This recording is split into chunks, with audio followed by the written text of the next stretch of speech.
Hi guys, Ian here. Welcome back to the channel. Today we'll take a look at the Sivga chair. This is a single dynamic driver IEM. Retail price for this is $70 and if you are interested to find out more, do check out the unaffiliated link down in the description below. So I spent some time with this IEM and today I'll share with you guys my thoughts and opinions. So let's begin first with the accessories. Now in terms of accessories, Sivga has been very generous at this price point. Inside the box you're getting a very nice leather zipper carrying case. It's a hard shell case, so it will protect your IEM, and you get two types of ear tips, the white one and the black one. The black one is a little bit narrower in the bore and the white one has got a wider inner bore. So it depends on your listening preference.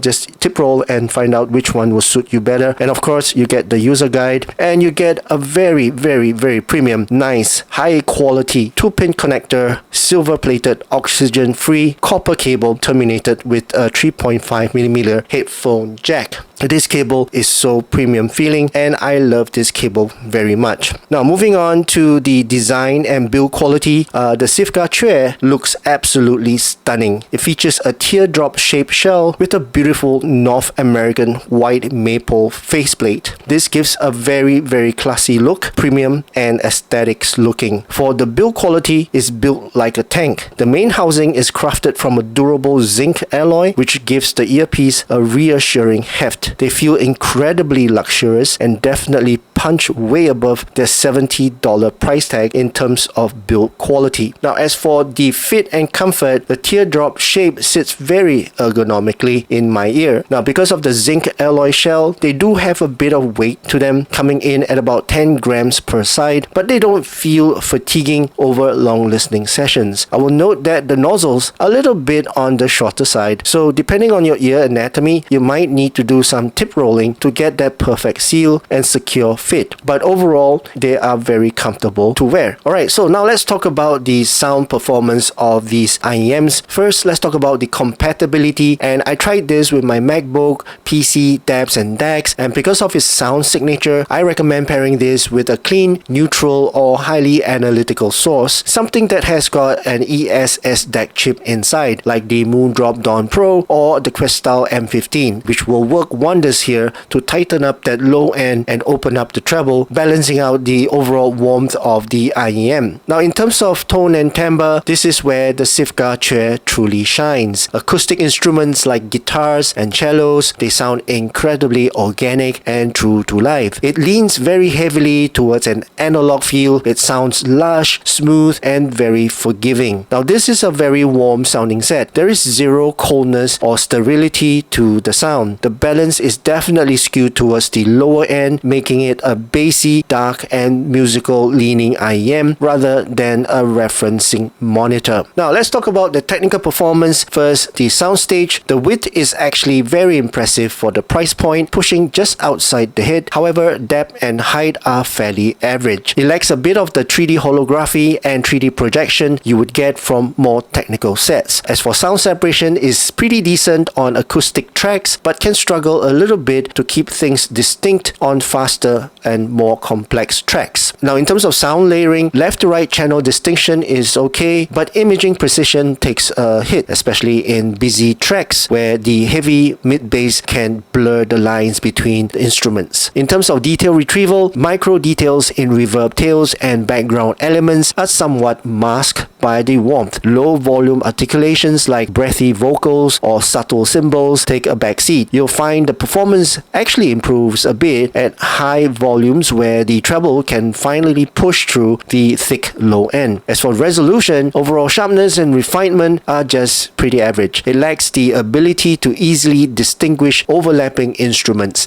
The macro resolution is fine, but the macro to micro resolution balance heavily favors the macro. Alright, so now let's take a look at the overall sound signature of the Sivga chair. I'll post my graph somewhere up here. Now looking at the graph, the Sivga chair has a warm, relaxed and L-shaped to softly V-shaped sound signature. And so let's break down to the frequencies. As for the sub-bass, looking at the graph compared to the Hammond target, the sub-bass extension actually rolls off quite early. So you will get more texture than you do deep physical rumble. The control is a little bit on the looser side justified in my opinion. As for the mid bass, this is the star of the show and it sits well above the Harman target, providing tons of impact and punch. It does bleed significantly into the lower mids, which gives instruments a very thick note weight. It is not lean by any means. Now as for the mid-range, because of that mid-bass bleed, the lower mid-range is very thick and warm. The clarity of vocals and instruments is a little bit veiled. Male vocal performance is fantastic, very rich and authoritative. However, female vocals lack a little bit of forwardness and energy, sounding a little recessed.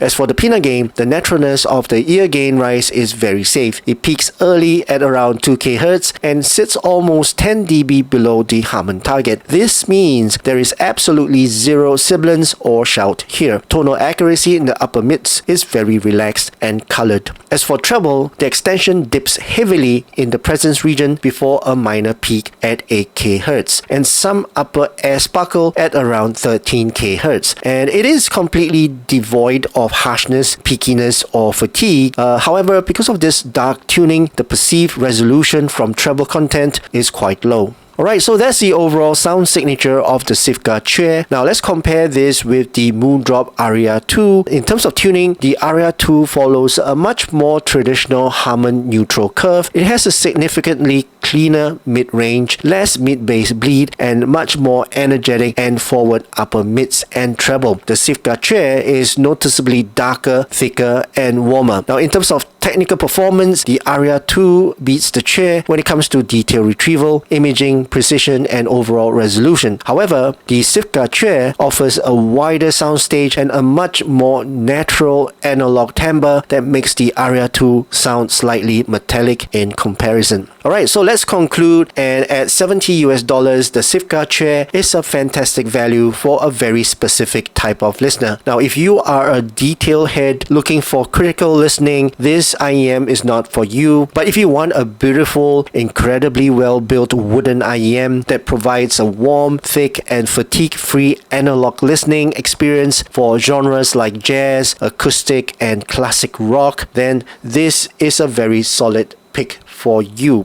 and this is my recommendations. Alright, so that's my overall thoughts and opinions about this Sivga chair. I hope you guys enjoyed watching this video. If you did, please give this video a thumbs up, and also please don't forget to subscribe to my channel. My name's Ian. Thank you so much for watching, and I'll see you again in my next video.